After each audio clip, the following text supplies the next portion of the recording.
Day, beautiful people. Today we will take a look at your seminal fluid. Yes, you heard it right, your seminal male reproductive system. This is the one responsible in the production of your seminal fluid. And please note that the male reproductive system it consists. Okay, the male reproductive system consists of two testes that is suspended in the scrotum. This is a testes, and this is the scrotum.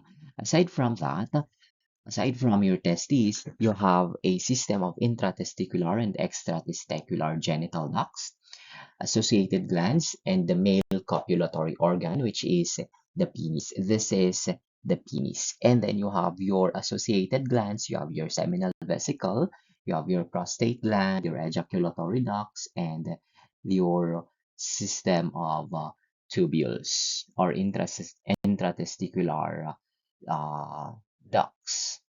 Okay? Please note that the testes that is responsible for the formation of male gametes. Okay, and yes, these male gametes, you call them as your spermatozoa. You call them as your spermatozoa. While your female gametes, you call them as ova or oocyte. Okay, aside from spermatozoa, your testes is also responsible for the synthesis and storage and release of your male sex hormone. You have your testosterone.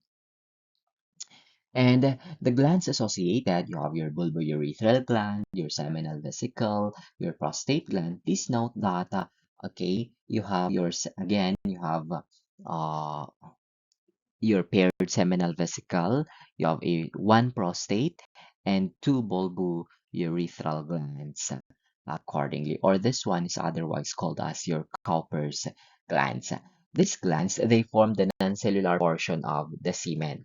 They form the non-cellular portion of the semen. And, or yes, okay, uh, they nourish the spermatozoa. Aside from that, okay, the secretions of your seminal vesicle, your prostate gland, and your bulbourethral gland, again, they nourish the spermatozoa. Aside from that, they also provide a fluid vehicle for delivery of this spermatozoa. Again, the secretions from these glands, it provides a fluid vehicle for the delivery of the spermatozoa going to the female reproductive tract, going to the female reproductive tract. While your penis, it has a dual function. It delivers semen to the female reproductive tract during copulation, and also it serves as a conduit of urine from the urinary bladder going to the outside body. And of course, you have your urethra. Of course, your urethra here, it is a common passageway for your semen and for your urine. Okay, it is a common passageway for the urine and for the semen accordingly. Said earlier that the male reproductive system, it has a series of intratesticular genital ducts and extratesticular genital ducts accordingly.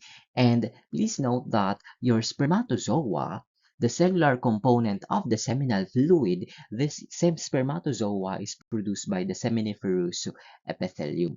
It is produced by the seminiferous epithelium, or otherwise known as your germinal epithelium.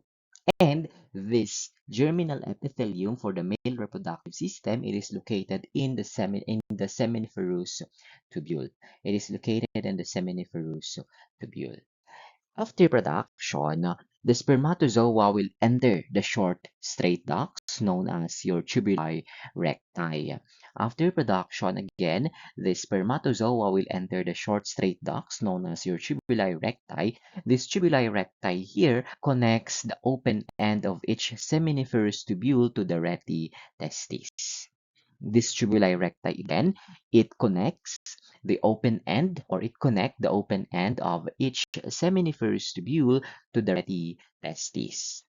Okay, your rete testis here is a uh, space that is housed within the mediastinum testis. That is housed within the mediastinum testis. And yes, the spermatozoa from the seminiferous tubule going to the tubuli recti going to the retitestis.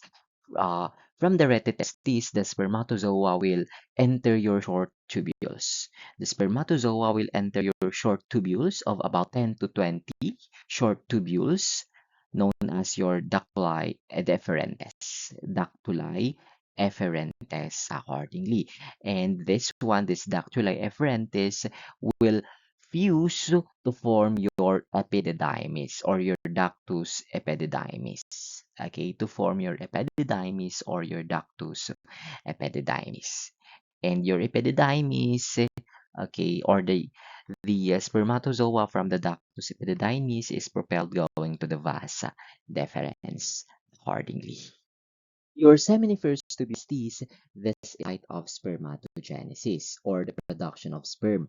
Please note that your seminiferous tubules of the testes is located in the testes, of course.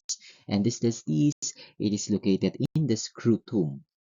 Okay, it is located in the scrotum. As what we said earlier, your testes, this is a paired organ. And it is responsible for the production of spermatozoa and testosterone.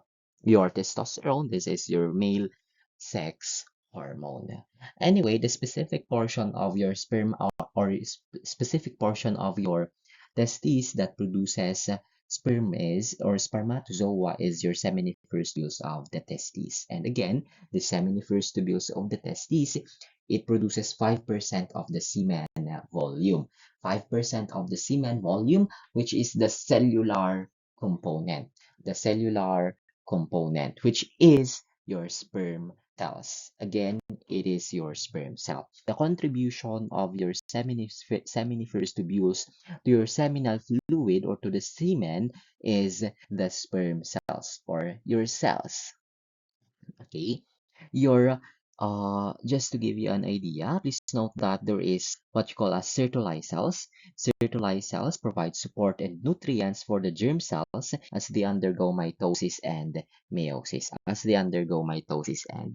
Please note that in the production of your spermatozoa, first thing is the germ cells will undergo mitosis first, and then after mitosis, then meiosis will take place. Anyway, you have your epididymis.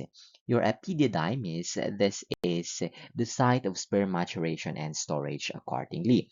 Once that the spermatogenesis is complete, the immature sperm or the non-motile sperm will enter the epididymis, and in the epididymis, the sperm matures and it develops flagella. In the epididymis, the sperm matures and develops flagella. And then you have your seminal vesicles. Your seminal vesicles, they produce most of the fluid present in the semen. Okay, or produces 60% of the semen volume, 60 to 70% of the semen volume, or majority of the semen is produced by your seminal vesicles. And please note that the fluid produced by the seminal vesicles, it is the fluid transport medium for the sperm. It is the transport medium for the sperm. Anyway, your seminal vesicles, or the fluid that is secreted by your seminal vesicles, it has high concentrations of fructose and flavin. It has high concentrations of fructose and flavin accordingly. This flavin, please note, is responsible for the gray appearance of the semen. Again, the flavin is responsible for the gray appearance of the semen as well as the blue to yellow fluorescence when the semen is visualized under UV light. Okay, under UV light. We said earlier that your seminal vesicles, they produce or they have, or the fluid coming from the seminal vesicles, they have high amounts of fructose. They have high amounts of fructose. And yes, this fructose serves as the major nutrient for sperm motility. The spermatozoa will metabolize the fructose to produce energy needed for the flagella to propel the sperm through the female reproductive tract. Okay, again, the spermatozoa or the fructose is metabolized by the spermatozoa to produce energy, and this energy is needed for the flagella to propel the sperm through the female reproductive tract. Please note that in the absence of fructose, the sperm cells will not display motility in semen analysis. The absence of sperm or in the absence of fructose, again, the sperm cells will not display motility in the semen analysis accordingly. Anyway, aside from that, your seminal vesicles, it contains potassium, citric acid, and ascorbic acid, as well as ergothioneine and phosphorylcholine. And this one provides a substrate responsible for the coagulation of semen following ejaculation. Again, the seminal vesicles provide substrate responsible for the coagulation of semen following ejaculation accordingly. And please note that the fluid that is secreted by the seminal vesicles, it is viscous, neutral or slightly alkaline and has a yellow color. It has a yellow color or gray color. Prostate gland. Please note that your prostate gland, it produces 20% of the semen volume. It produces a milky, slightly acidic fluid, a pH of 6.5, and contains citric acid, proteolytic enzymes that are responsible for both coagulation and liquefaction of the semen after ejaculation. Please note that the substrate for coagulation comes from the seminal vesicles, but then the enzyme that is responsible for coagulation of the semen comes from the prostate gland. Again, your proteolytic enzymes that are responsible for both coagulation and liquefaction of the semen after ejaculation comes from the prostate gland.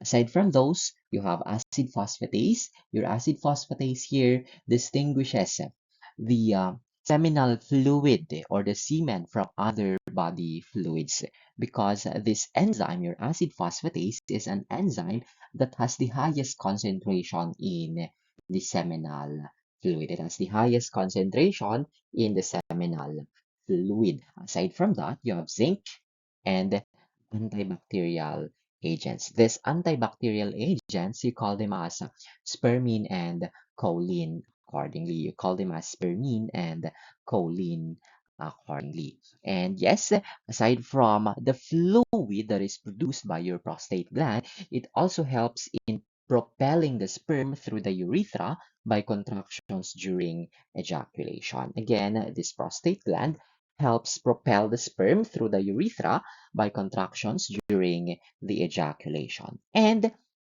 your ejaculatory ducts, please note, your ejaculatory ducts, it receives both the sperm from the ductus deferens and fluid from the seminal vesicles. Okay, so if you're asked which of the following is the site where the seminal fluid is discharged, then your answer is ejaculatory duct. Your ejaculatory duct, it receives both the sperm from the ductus deferens and fluid from the seminal vesicle. And then you have your Cowper's glands or your bulbourethral glands. Please note that this one is located below the prostate and contributes to about 5% of the semen volume. For other references, it produces less than 10 to 15% of the semen volume. For other references, it produces less than 10 to 15% of the semen volume. Okay, and please note that the fluid is thick and alkaline in nature, or thick or mucus-like, alkaline in pH that helps neutralize the acidity from the prostate secretions in the vagina. Again, this one has an alkaline pH. The fluid that is secreted by the Cowper's gland has an alkaline pH, and it serves to neutralize the prostatic acidity and the vaginal acidity. Please note that it is important Okay, it is important to uh, it is important to alkalinize first. Okay, the or to neutralize the acidity present, okay, in your vagina. It is important for the semen to be alkaline to neutralize the acidity that is present in the vagina. Okay, as a result of normal bacterial flora in the vagina. Without the neutralizing effect of your semen, the sperm motility would be diminished because they die at acidic pH. They die, or yes, they die at acidic pH accordingly. And yes, your vas difference, again, this one propels the sperm going to the ejaculatory duct. It propels the sperm going to the ejaculatory. Summarize your semen production. Your seminiferous tubules of the testes is the site of spermatogenesis. And then your epididymis, that is the site of sperm maturation. And then your ductus deferens, that it propels sperm to the ejaculatory ducts, and your seminal vesicles, it provides nutrients for sperm, and it provides a vehicle, or it provides the fluid. And your prostate gland provides enzyme and proteins for coagulation and liquefaction. And you have your bulbourethral glands, which adds the, or which add an alkaline medium or mucus to neutralize prostatic acid and the vaginal acidity. But why do doctors request to examine seminal fluid? First on the list here is to investigate the causes of infertility in marriages. To investigate the causes, okay, of infertility in marriages. And of course, to investigate and to provide intervention. And to provide intervention. Okay, to provide intervention.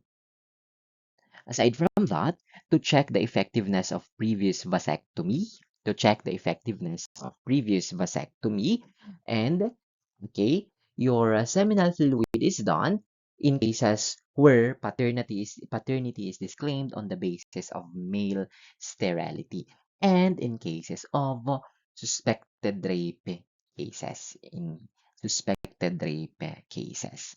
Okay, but most of the time, we do this one. We perform seminal fluid analysis to investigate the causes of infertility in marriages. Okay? Please note that infertility is a condition. It is a condition. Please note.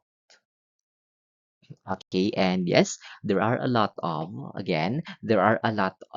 couples who are having problems of conception. Okay, they really want to have a child. They really want to have an offspring, but then they are not capable. Okay, but then they are not capable. And yes, okay, they uh, they go to a doctor, do a checkup, and the doctor will request for seminal fluid analysis to investigate where, and of course, what to do about it. What to do? Do they need an intervention or whatsoever? Anyway, your semen analysis is uh okay. Your semen analysis is screening tool. Okay, it is a screening tool accordingly. It should be done before your andrology tests or hormone analysis accordingly. Okay, that is again, semen analysis should be performed first prior to andrology or hormone analysis. Okay, and please note that it is a cost-effective test that is used to evaluate the male reproductive dysfunction. It is cost-effective because it is simple and inexpensive accordingly. Yes, your seminal fluid analysis is somewhat, yes, the price does not go beyond 2,000. It does not go beyond, I think, yeah, it does not go beyond 2,000. Okay, for your semen analysis. Okay, anyway, uh, it serves again as what I've said, it serves as the screening tool. It serves as a screening tool. So if the results of the semen analysis is normal or the results are normal, then no further testing is needed, or there is no further testing. No further testing is usually needed. But then, please note, if there are abnormalities that were found, there are abnormalities that are found in the seminal fluid analysis, then of course that is the time that additional tests will be performed. Okay, usually the additional tests are hormone tests. Specifically, you have testosterone levels, uh, follicle stimulating hormone levels, and other andrology tests. Okay, of course, these ones are performed to assess possible endocrine causes of infertility. Okay, to assess, yes, to assess possible causes of infertility accordingly. Okay, so yes, this is the primary reason why we perform seminal fluid analysis. Okay, to check the effectiveness of previous vasectomy, because yes, there is a criteria, okay, for this one. Okay, and of course, in suspected rape cases, for this one, you really need to, you need to coordinate. Okay, you need to coordinate if you're asked to. And usually, for suspected rape cases, they were logged in the WCPU logbook, your Women and Children Protection Unit logbook. Aside from the reasons I mentioned earlier, your seminal fluid analysis is utilized to select donors for therapeutic insemination. Again, it is utilized to select donors for therapeutic insemination. And aside from vasectomy, your seminal fluid analysis is utilized to assess or monitor the success of varicocelectomy. Varicocelectomy. Your varicocele, it is actually the number one cause of male infertility. Anyway, okay, just to give you an idea, your seminal fluid analysis consists of a macroscopic part and a microscopic part. For the macroscopic part, it it has a physical portion wherein you measure the volume, the color, and the rest, and then the chemical wherein you measure the pH and the rest of the properties. The microscopic portion, of course, it utilizes the microscope to visualize the morphology and then the motility of the semen. Aside from that, sperm count you utilize for the manual one. Manual sperm count you utilize uh, microscope, and you utilize also what you call this, your hemocytometer. Anyway, for the composition of your seminal fluid, your sperm cells, okay, this is the only cell component. This is the only cell component. And it accounts for 5% of the total seminal fluid. The sperm cell, this is produced by your seminiferous tubules of the testes. So you have secretions from your testes, 5%, secretions from the seminal vesicles, 70%, and then prostate gland, 20 to 30%, and epididymis, vas deferens, bulbourethral glands, and urethral glands, approximately 10 to 15%. 10 to 15%. Your bulbourethral glands accounts for 5%. Chemical constituents, you have your acid phosphatase. Again, this one distinguishes semen from other fluids because the content of the seminal fluid, the contents of the semen, the acid phos content is highest, okay, in the seminal fluid. And then you have your zinc. Accordingly, a decrease in zinc content is associated with disorders of the prostate gland. Fructose, this one is the major nutrient of the spermatozoa. Fructose is metabolized to produce energy, and this energy is utilized to propel the sperm. Okay, yes, to propel the sperm going to the vaginal fold or to the vagina. Okay. And if fructose or if fructose is very low or there is no fructose present in the fluid, then the sperm cells will be immotile. Okay, the motility will be affected. And then you have potassium, citric acid, and ascorbic acid accordingly. And then you have spermine and choline. These are from the prostate, of course, spermine and choline.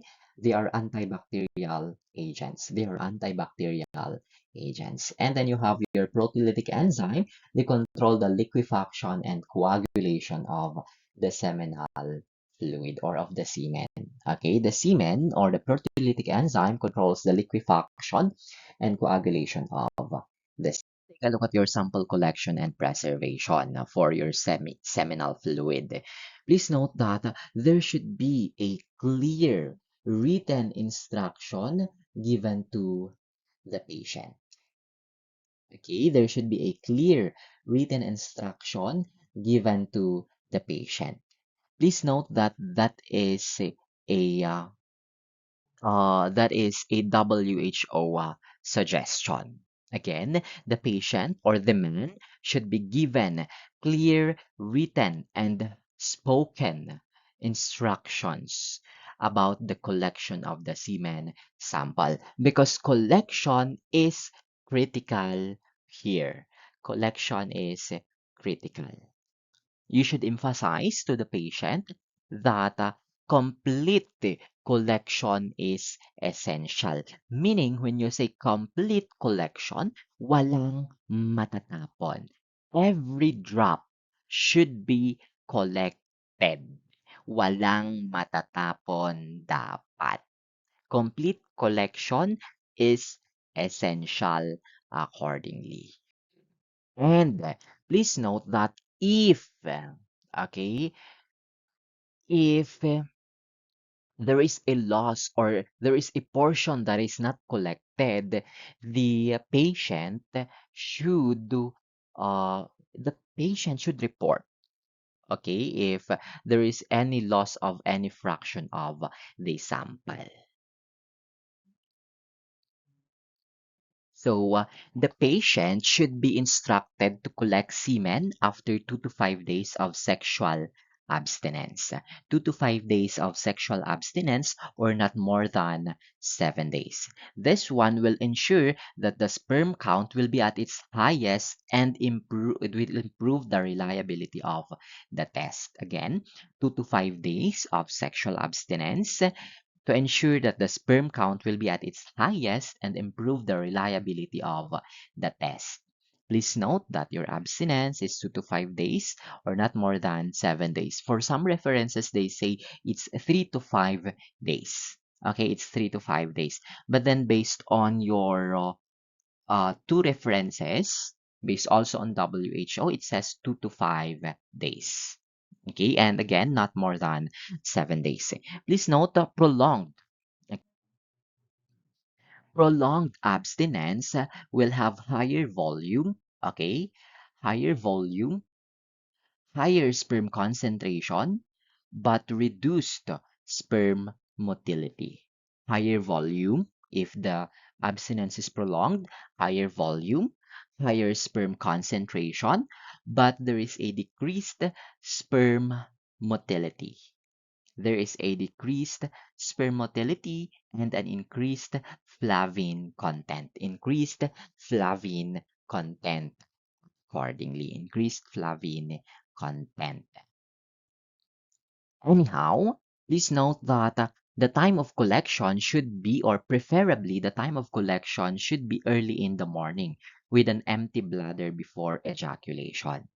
Okay, time of collection should be, or preferably early in the morning with an empty bladder before ejaculation, because accordingly, urine is toxic to the spermatozoa.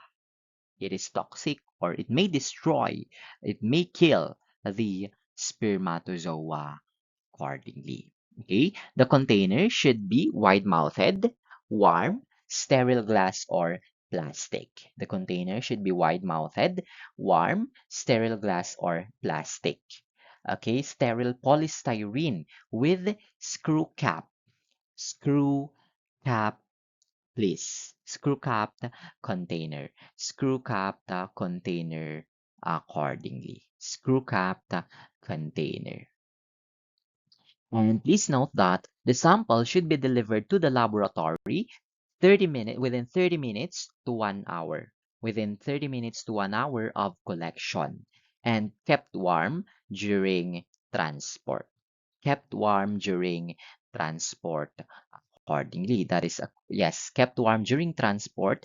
But then, according to your WHO manual, the specimen or yes, or during transport, okay, during transport to the laboratory, the sample should be kept between 20 degrees Celsius and 37 degrees Celsius. Transport in testing, according to WHO, or transport of the sample to the laboratory, the sample should be kept at 20 degrees Celsius and 37 degrees Celsius between. Okay, that is based on WHO. For some references, again, they say that the semen sample should be delivered to the laboratory within 1 hour of collection and kept warm during transportation. Please note it says kept warm during transportation. Okay?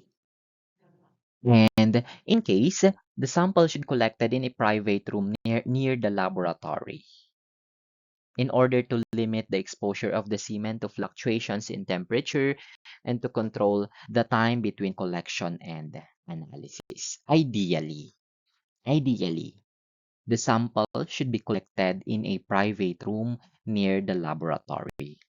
But then if not, you can do home collection, but then you deliver or bring to the laboratory 30 minutes to 1 hour after collection.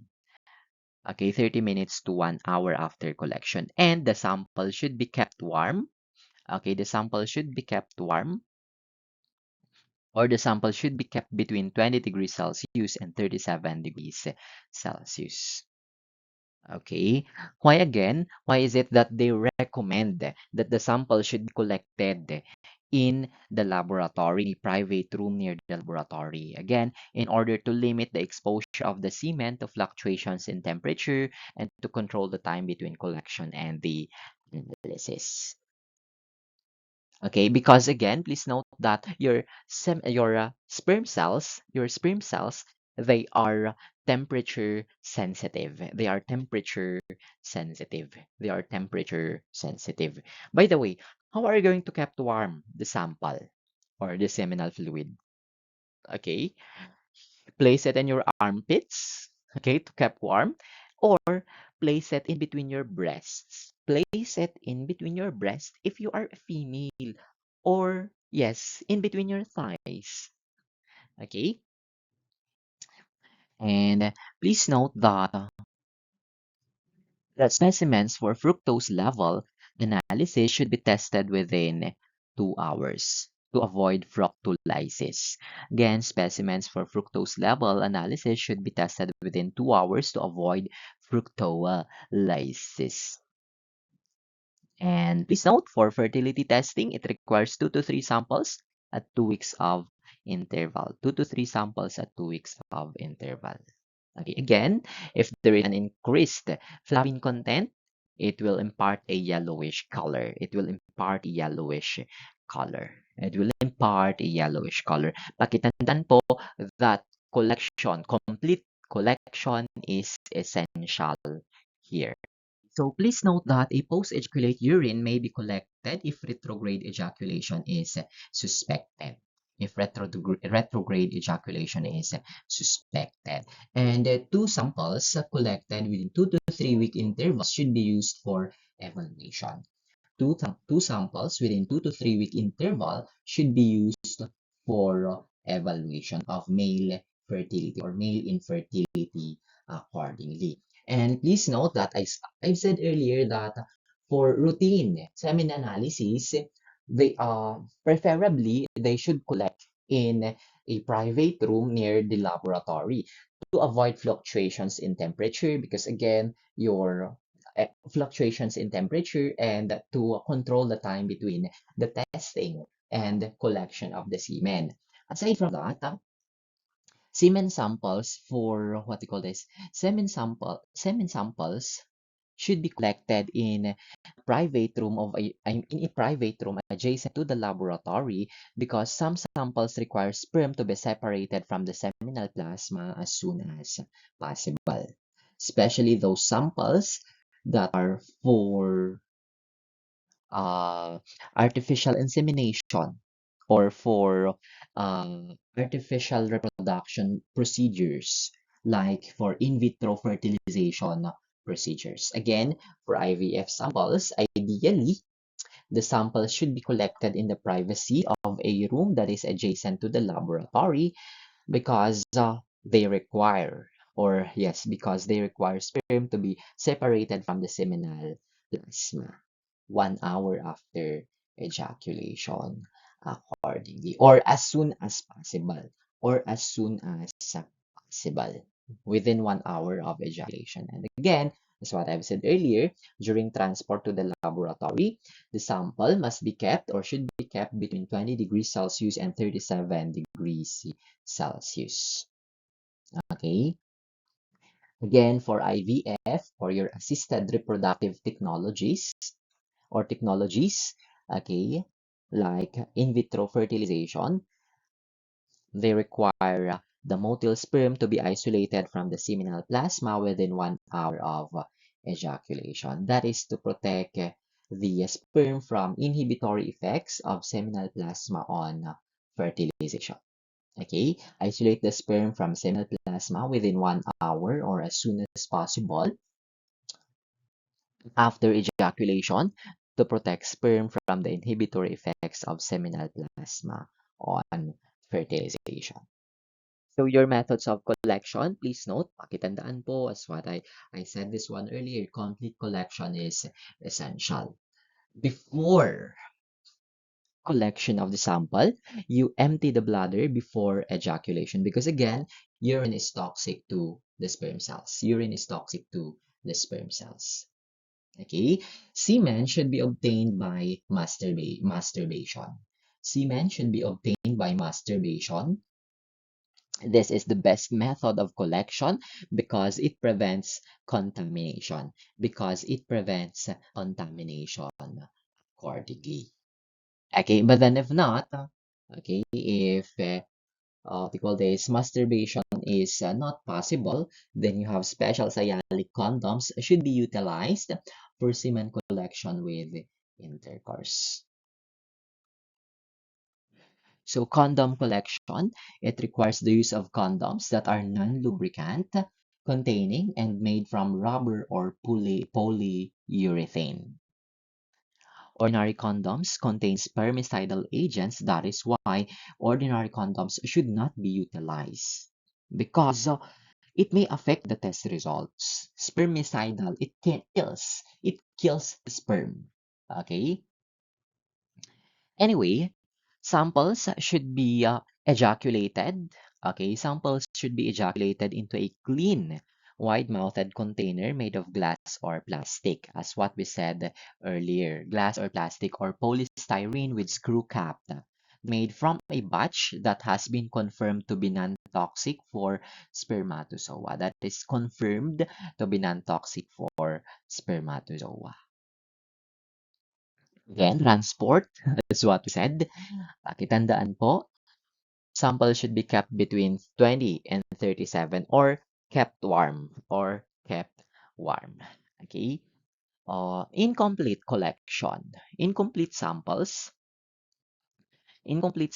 or incomplete semen samples should not be utilized or should not be analyzed because they can give inaccurate values.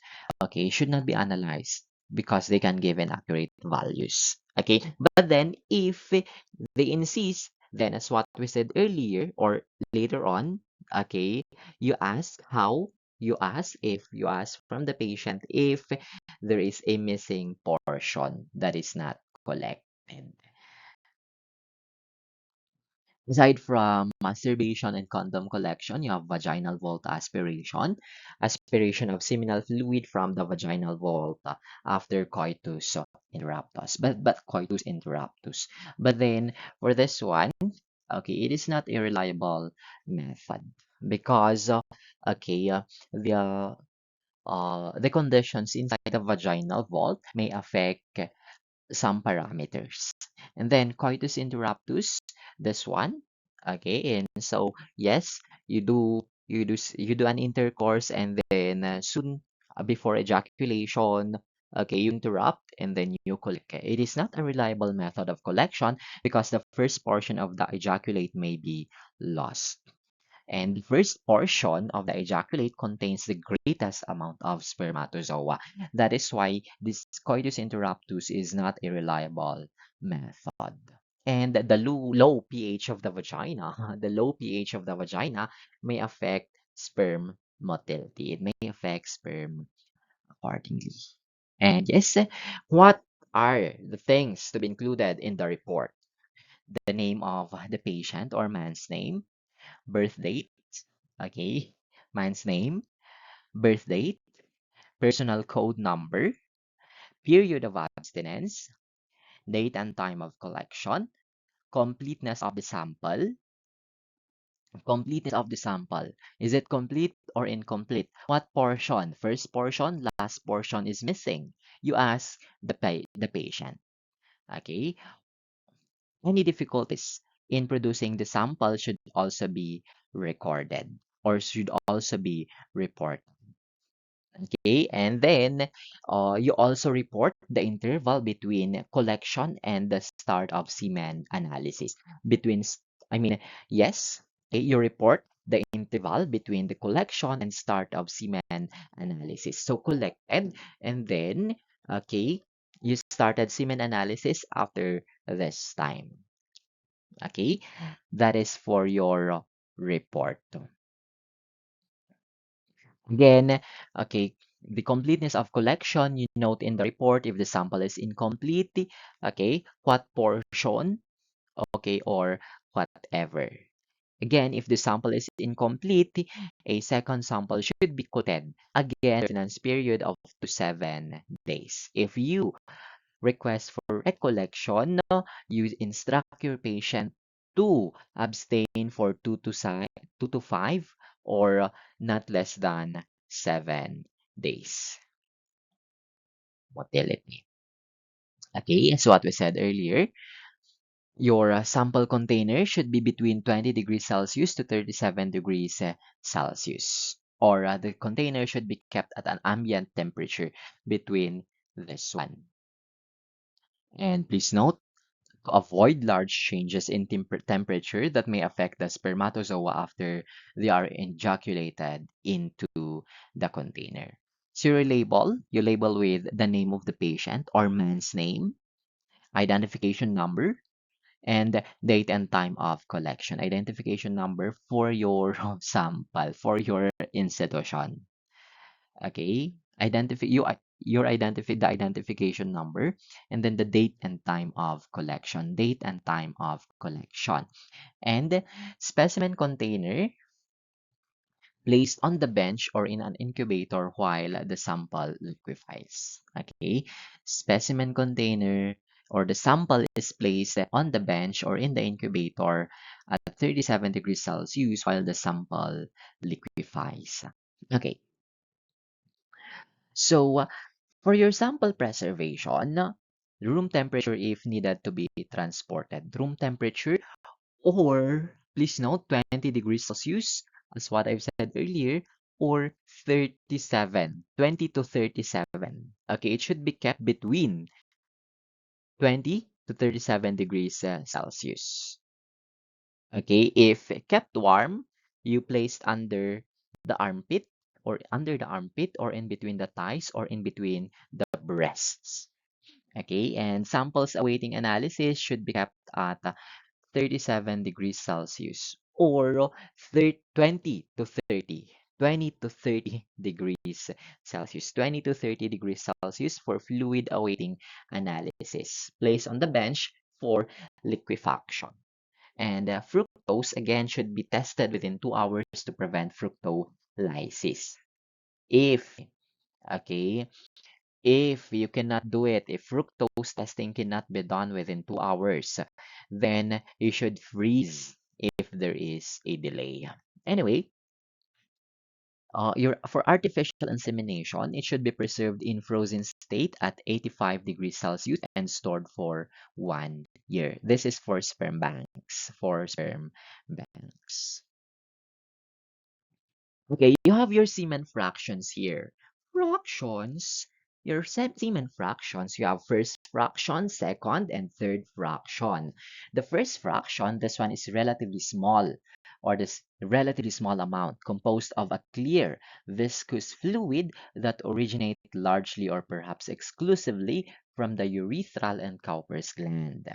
The second fraction, that is your prostatic secretion along with most of your spermatozoa, with relatively small secretions from the epididymis and vas deferens.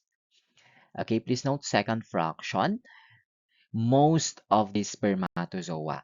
First fraction, from the urethral gland, clear viscous fluid that will, okay, this what they call this fluid from the Cowper's gland will neutralize the acidity of the vagina, vajayjay.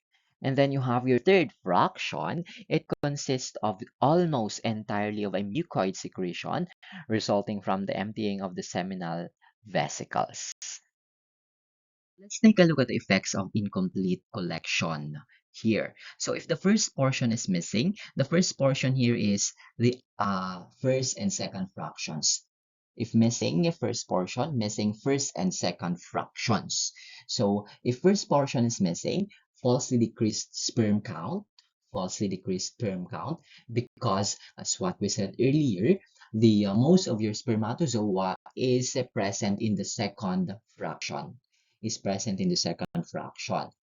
Falsely increased pH, because in the second fraction, most of your prostatic fluid is present there, and specimen will not liquefy. Specimen will not liquefy because again, your some or your enzymes needed for liquefaction is present in the second fraction. If the last portion is absent, there is a false decrease in semen volume, false decrease in semen volume, false increased sperm count, and falsely decreased pH, falsely decreased pH accordingly, and sample will not clot.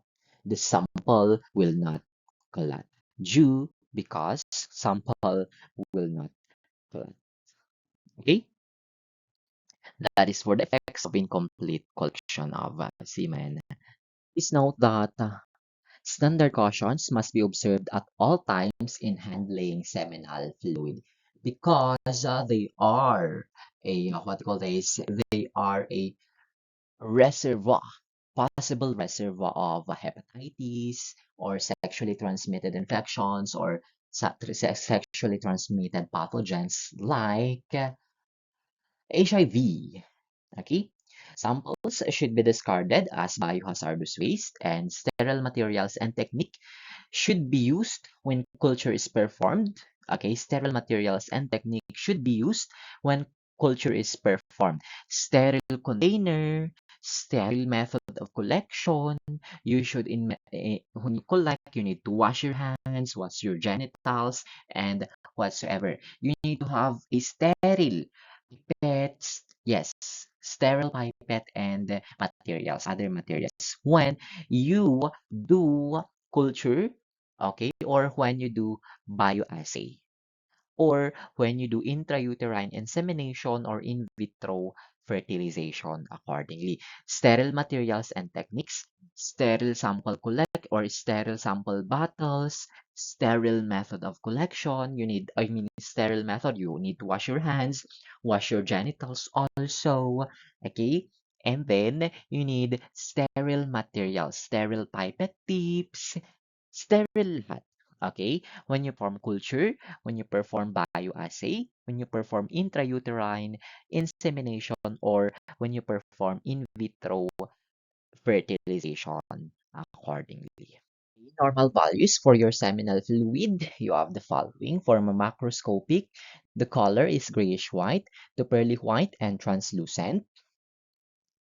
The volume is 2 to 5 ml per ejaculation, 2 to 5 ml per ejaculation. The odor is fishy, Clorox-like, or musty.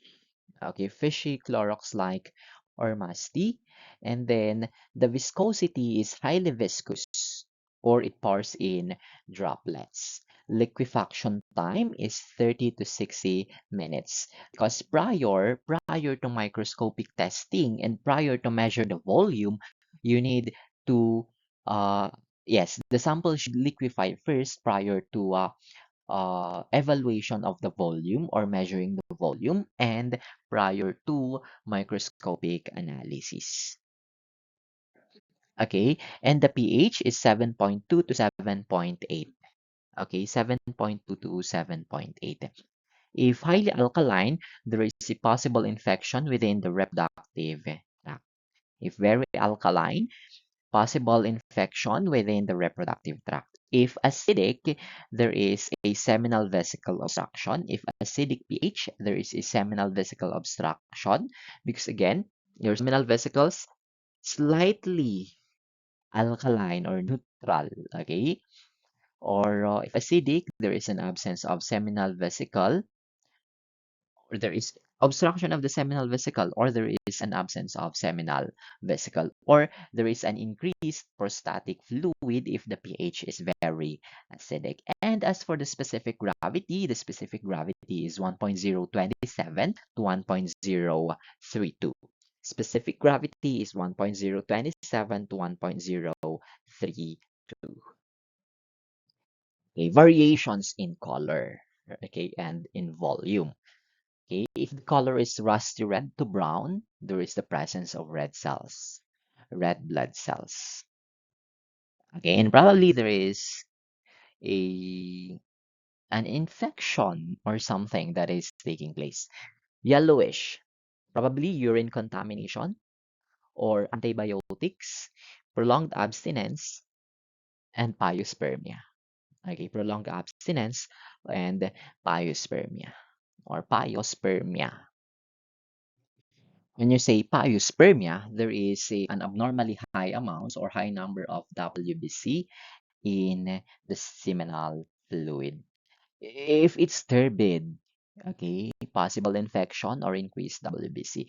And if it's clear, okay, it means infertility or infertile. The man is infertile accordingly. If it's clear, the man is infertile.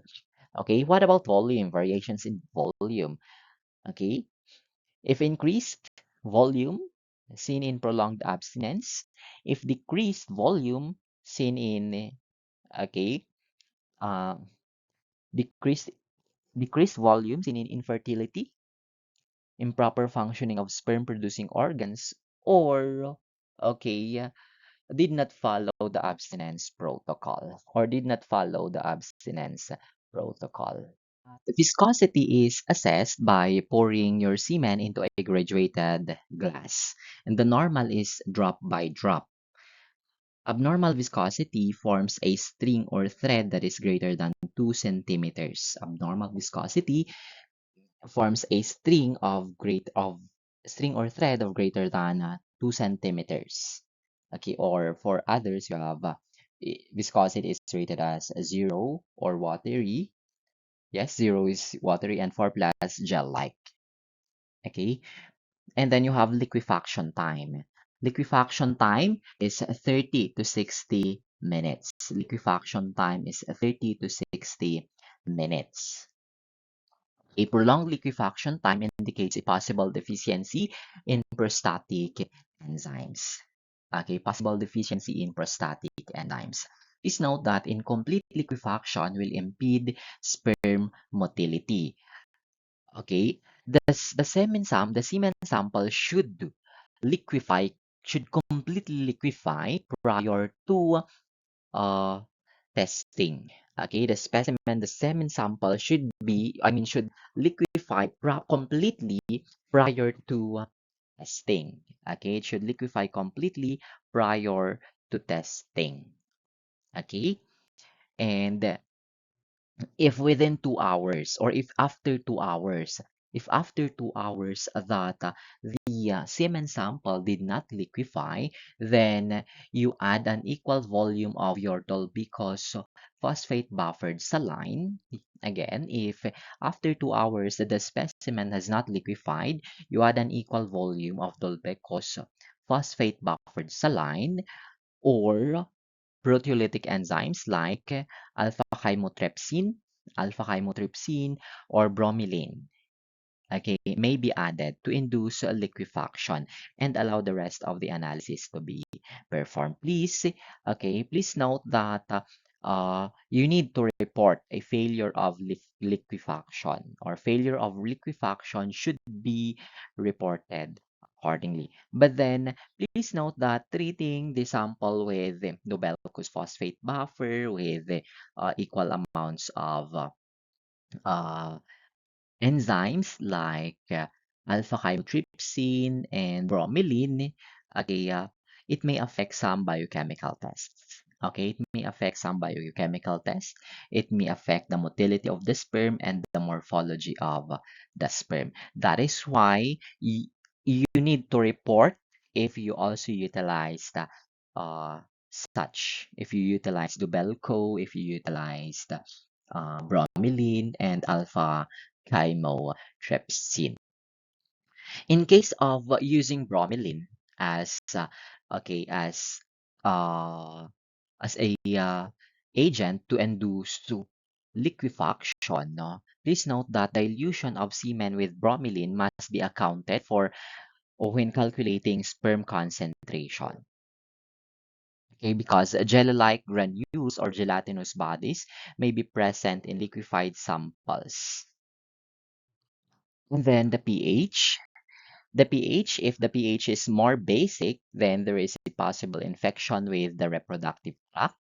Okay, if it's beyond 8.0, if it's acidic, then it yeah, it indicates seminal vesicle obstruction or absence of seminal vesicle or increased prostatic fluid. So I guess let's end here. Let's continue some other time.